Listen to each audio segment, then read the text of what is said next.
আসলে আমরা এখন কোন অবস্থানে আছি? আমরা একটা রক্তাক্ত জুলাই পার দিয়ে এসেছি।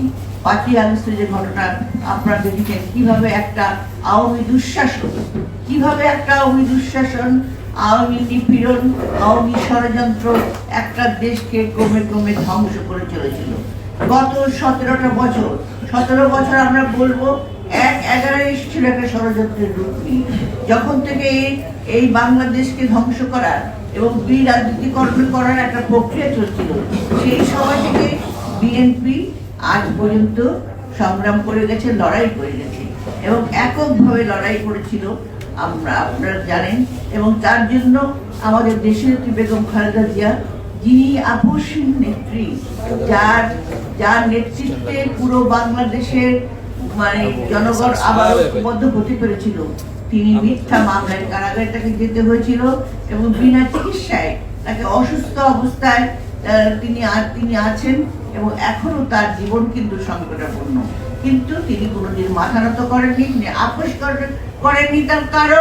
তার কারণ জাতীয় বদলের আদর্শ, এদেশের জনগণের সার্বভৌমত্ব রক্ষা করা, এদেশের পতাকা রক্ষা করা এবং জনগণের কল্যাণের জন্য জনগণের পাশে রেখে বিএনপিকে রক্ষা করা, বিএনপি কর্মীদের রক্ষা করা। বিএনপির কর্মীরাও এই একই লক্ষ্যে কিন্তু আজ পর্যন্ত কাজ করে গেছে। আমরা কার দল? আমরা শহীদ প্রেসিডেন্ট জিয়াউর রহমান, যিনি এই দলটি প্রতিষ্ঠা করেছিলেন। তিনি কি হয়েছেন? তিনি মুক্তিযুদ্ধ ঘোষণা করেছিলেন।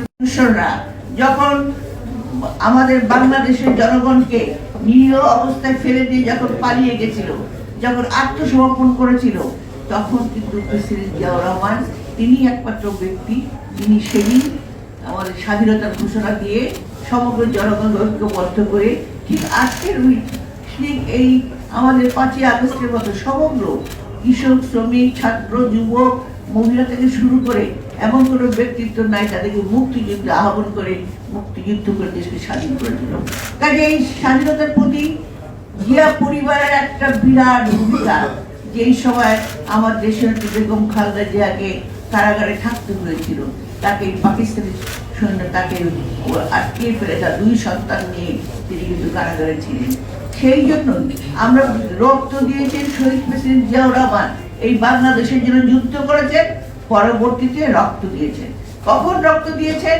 যখন দেখলো বাংলাদেশের জনগণ তাকে ক্ষমতায় আসীন করে, যখন দেখলো তিনি মাত্র 3.5 বছরের মধ্যে সম্পূর্ণ বাংলাদেশকে একটা নতুন দেশ হিসাবে বিশ্বের বুকে দাঁড় করালো, তখনই এই দেশে আন্তর্জাতিক চক্র আর এই যে আপনারা বলছেন আওয়ামী দোসর, তারা একজোটে বাংলাদেশের শহীদ জিয়াকে হত্যা করে তাকে পৃথিবীর বুক থেকে সরিয়ে নেয়।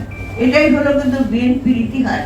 কাজেই আজকে এই যে জিসাব যে ছোট একটা প্রতিবাদ সভা করেছে, আমি বলবো এইভাবে যদি আমরা ঘরে ঘরে প্রতিবাদ করি, যদি সবাইকে সচেতন করে তুলি, কারণ এদেশের জনগণকে কিন্তু অত সহজে মাথা নত করা যায় না।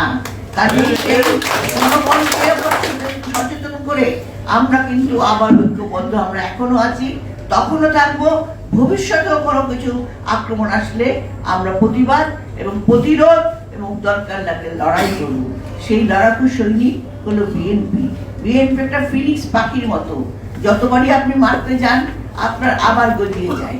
সেই অবস্থায় বিএনপি দেখেন আপনারা, আমার বোন বিলকিস ইসলাম বলল যে আমাদের কি বলে ওর নাম ইলিয়াস আলী এবং আমাদের সেই কমিশনার চৌধুরী আলম থেকে শুরু করে অনেক ছাত্র, অনেক যুবক, অনেক নিরীহ মানুষ, তারা আজকে গুম কেন, তাদের কোনো খবর নেই কেন?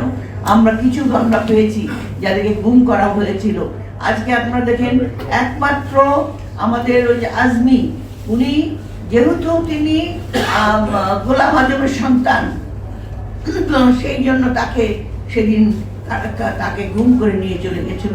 কারণ তারা মানে কেন? তিনি গোলাম আজমের সন্তান।